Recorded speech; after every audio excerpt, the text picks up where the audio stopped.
Welcome to our online chemistry class. यहाँ हम 11th class NCERT के 7th चैप्टर इक्विलिब्रियम के थियोरेटिकल वीडियो लेक्चर डिस्कस कर रहे हैं। इस क्रम में ये हमारा 7th वीडियो लेक्चर है।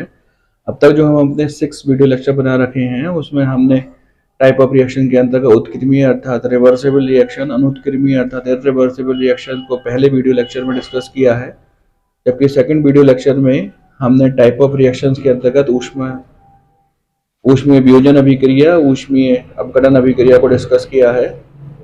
जबकि हमने अपने थर्ड वीडियो लेक्चर में सक्रिय द्रव्यमान को डिस्कस किया है और फोर्थ वीडियो लेक्चर में द्रव्यपाती क्रिया नियम को स्पष्ट किया है। फिफ्थ वीडियो लेक्चर में हमने केसी और केपी में रिलेशन स्पष्ट किया है, जबकि जो 6 वीडियो लेक्चर है उसमें हमने रासायनिक साम्य पर ताप का क्या प्रभाव होता है उसको स्पष्ट किया है। इसी क्रम में ये हमारा नेक्स्ट वीडियो लेक्चर है, रासायनिक साम्य पर या रासायनिक साम्य स्थिरांक पर उत्प्रेरकों का क्या प्रभाव होता है, ये इस वीडियो लेक्चर में हम स्पष्ट करेंगे।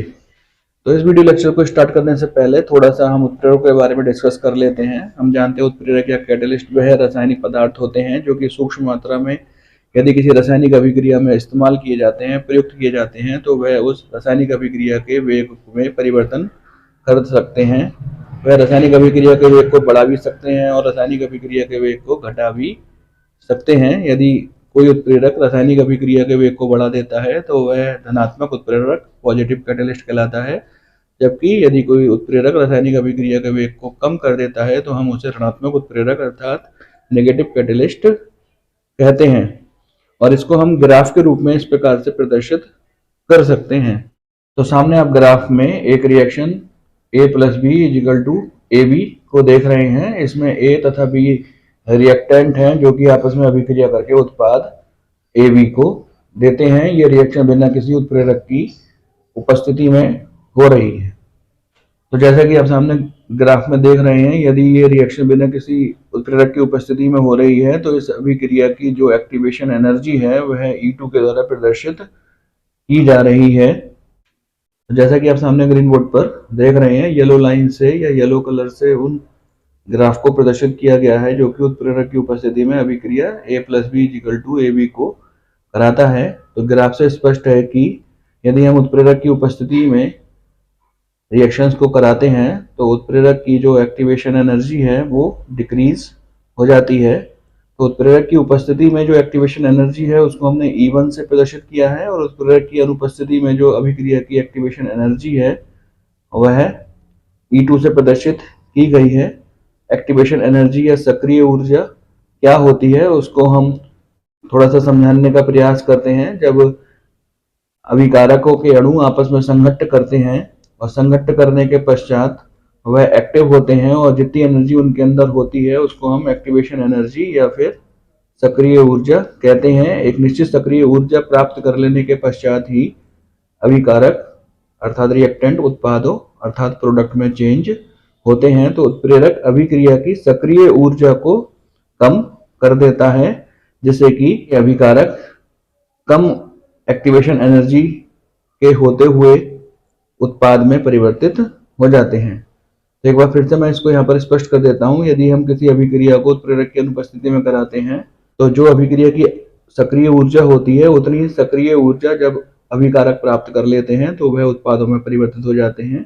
लेकिन यदि हम उत्प्रेरक की उपस्थिति में अभिक्रिया को कराते हैं तो अभिक्रिया की सक्रिय ऊर्जा कम हो जाती है और वो जो अभिकारक हैं वो आपस में संघट्ट करके कम सक्रिय ऊर्जा पर ही उत्पादों में परिवर्तित हो जाते हैं, क्योंकि उत्प्रेरक की उपस्थिति में अभिक्रिया की सक्रिय ऊर्जा घट गई है।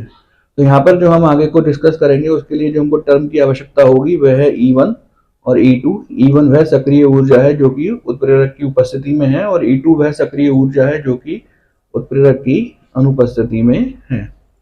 तो जैसा कि आप सामने ग्रीन बोर्ड पर एक उत्क्रमणीय अभिक्रिया A plus B equal to C plus D लिखी हुई देख सकते हैं। इस अभिक्रिया में जो अग्र अभिक्रिया होगी उसके लिए A और B अभिकारकों की भांति कार्य करेंगे, जबकि पक्ष अभिक्रिया या फॉरवर्ड रिएक्शन के लिए C और D अभिकारकों की तरह कार्य करेंगे। जब हम इस रिएक्शन को उत्प्रेरक की उपस्थिति में कराते हैं तो वह अग्र अभिक्रिया की गति को बढ़ा देते हैं, या हम कह सकते हैं कि वह अग्र अभिक्रिया की गति को परिवर्तित कर देते हैं। ये परिवर्तन कम या ज्यादा दोनों प्रकार का हो सकता है।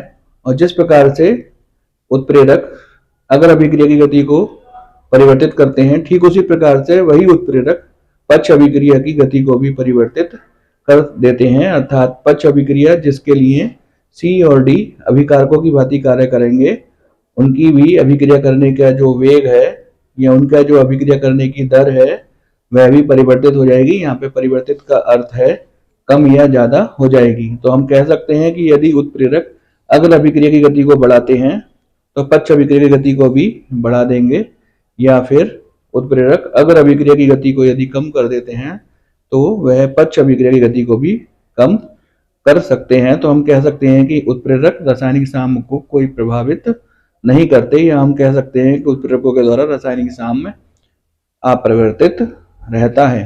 तो इस प्रकार ये वीडियो लेक्चर यहाँ पर फिनिश होता है। जब हम नेक्स्ट वीडियो लेक्चर मिलेंगे तो वहाँ पर वेग स्थिरांक वेलोसिटी कांस्टेंट की स्टडी करेंगे। आपको इस वीडियो से संबंधित यदि कुछ पूछना है या कुछ प्रॉब्लम है तो आप कमेंट बॉक्स में या फिर व्हाट्सएप ग्रुप पर पूछ सकते हैं।